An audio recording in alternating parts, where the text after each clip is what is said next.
So in the last few days, I've been working on old carvings, and in this video, I'm going to kind of break down how I improved them in very little time, anywhere from a couple of hours to just an hour's worth of work on these carvings. I'm going to show you how I transformed them from kind of carvings to carvings that I'm proud of and that look more naturalistic, more realistic. And so I'll show you those things and some mistakes that you can make.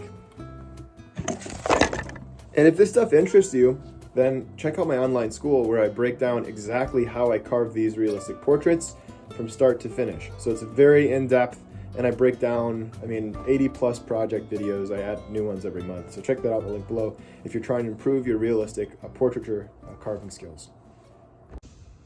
All right, now to start, the first thing I wanted to show you is a carving that I just started working on. So at this point, I had already made a few cuts to make it a little better. Now this is a female carving, and the first thing that really stands out to me in terms of her facial structure is the brow ridge. The brow ridge is very square, it's very wide, and I tended to do this in general in carvings when I started out. I would make the carvings very broad, the foreheads were very flat and very prominent. So the first thing that I started to do was narrow the forehead, was to try to bring some softness and some roundness to the forehead shape, the profile, both in terms of the top of the forehead, this area rounding that back, but also from temple to temple rounding this way, right, vertically and horizontally. In addition to that, I wanted to soften and narrow this lower area just beneath the cheek, right, make the cheek seem a little bit fuller and get rid of some of this extra material that doesn't belong. So this is what I ended up with. This is about an hour and 20 minutes of carving. You can see I softened the brow ridge. What I did was, again, I brought this area back. I softened it with some Riffler and some sandpaper.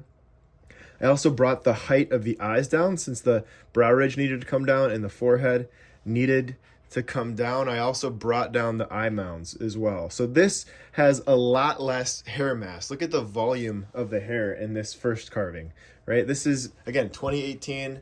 I did this and I did it quickly. Don't get me wrong, I was cranking these out. But again, I just didn't see things the way that I see them now. And the volume of the hair, it was too much hair, right? It really sticks out. And the hairlines are so consecutive.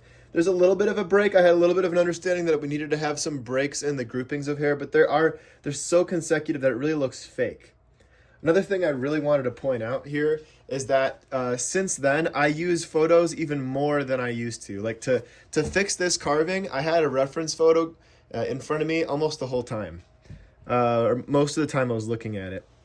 I also used a really soft veiner, a larger veiner, and a 6mm number 9 to create these soft groupings of hair separations. I didn't want to make anything sharp. I just think that looks a lot softer and nicer than these kind of hard consecutive lines do on this original carving.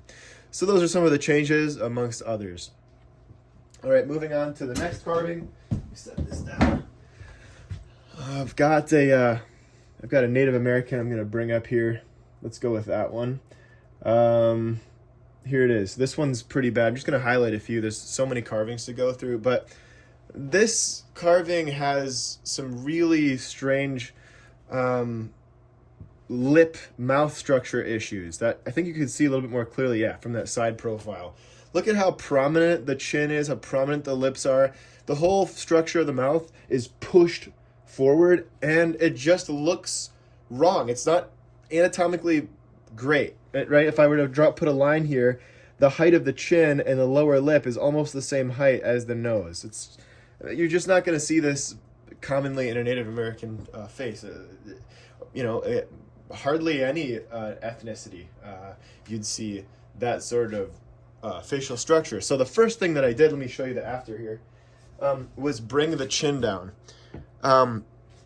Now, I might have spent a little longer than an hour on this one.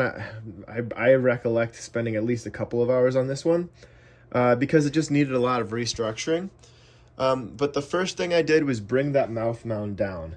And what I want to highlight is the descending structure that I typically look for in the mouth. I want the upper lip to typically stick out a little bit more than the lower and a little bit more than the chin. Although in this one, Actually, now that I point that out, if it is, it's really not even sticking out that much more, but just bringing the level down was a huge improvement in the mound, right? So here's an exception to the general rule where I talk about cascading forms where the upper lip sticks out below the lower. I mean, I can think of people in my family that's not the case. The lower lip sticks out more than the upper. So these are just general guidelines. They're not, written in stone. But you can see if I turn this thing around, by digging around the nose, I really got that nose to project. Excuse me, let me bring this up a little bit bigger so you can really see. Notice I brought that mouth mound down and I carved around the cheek area to get that nose to be a little bit more protruding. And I also pushed the eyes in a little bit deeper. They were a little bit far forward. And again, notice really prominent forehead, very rounded, prominent forehead. I brought that forehead angle back a little bit. And I think that made a pretty big difference. Is this even the right carving? Am I losing my mind here? Yeah, that's the right carving. Let's see. Yeah, okay, it is. I got confused because here's another one that I redid. Well, we'll show you this one as well. Now, I got a little carried away and I started carving on this one. And this was actually even a little worse. The forehead was even more proud prior to the first few cuts. I got ahead of myself before I started filming. But here's the finished carving. Again, look how wide the foreheads were in my old carvings. Super wide, super flat, and super square. And sure, people have flat, square, prominent foreheads. Yes, a lot of people do. But this was just an exaggeration. Also, notice how large the eyes were. And at the time, I was doing this thing where I would just hollow out the inside of the eye, which there's not a real good way of fixing. So I left it in place. There's also just a lot of roughness in the face. I didn't really have a riffler. I didn't use a riffler in these carvings. And a riffler would have made a huge difference in smoothing out some of these inside corners. I just didn't know any better. But I smoothed out the facial features. I shrunk the eyes.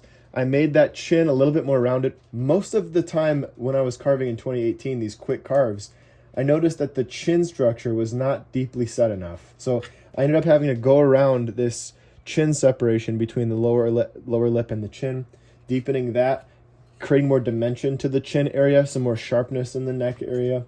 Also, again, shrinking the eyes, narrowing them a bit. A lot of beginners tend to make the eyes that characterize them, make them super big. And it just doesn't look right. So that was, I think that's an improvement. I like the way this new carving looks better. It just looks a little bit more natural. It's got better form. Again, I really dug deep into the face here and got more depth around the nose and the mouth mound. You can see that from that side profile. That's what really took a lot of time, is getting that profile to a place where I was really happy with it. All right, and last but not least, we can go through one more quick one. We'll do, let's see, so many to pick from. I've been doing this for the last few days now. Let's do this guy, because this one's actually a better carving.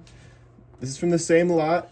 I paid a lot of attention to detail here, but I want to point something out about the eyes that I was doing almost consistently across the board in these carvings. When I carved the eyelid, I actually allowed for there to be a curve in the lid. If we looked at the lid from the side profile, it didn't look straight, the lid. The upper lid almost had this arc to it. And it's really important that when you carve the eyelid, that it's properly set in such a way to where when you look at that side view, at least I tend to look for that straight line. I don't know if you can see that. Let's see if I can get this light here.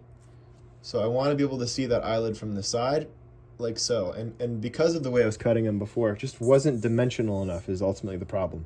So to fix it, I had to cut into the side of the eye mound deeper. I wasn't cutting deeply enough into the brow structure, the side brow structure. So this is an improvement. On the pretty subtle changes here. You can tell I really kept the spirit of the carving. But I did improve some of the hair as well. The hair in this picture was a little bit, just didn't look natural enough. It just looked like a toupee. So I went in and I broke up the groupings of hair. You can see it looks a little bit more natural. Created some more again, breaks in the hair, some deeper shadows, so that it made the hair look like it has more movement now. The hair just in general looks like it has more movement. I deepened some of the groupings. And again, I just went through and got the eye shape a little better. I didn't actually do quite as much detailing to the under eye area, which I may return to. I've yet to clear coat these, but I may end up doing some eye detailing because I kind of like the bags underneath his eyes. But those are also, I should say too, I brought the forehead from being look how square and giant that thing was, which again, that's not always a bad thing, but I just needed to bring that forehead down.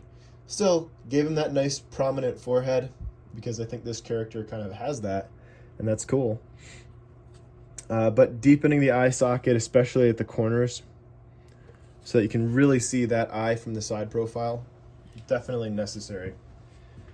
All right, guys, thanks for watching. I had fun making this. Should I do one more quick bonus one before we go? This one's, I actually like this one, so I'll just do a really quick version of this. But the carving, when it came to me, was already pretty decent. I actually like this one. So I was just kind of going with what I had going already here.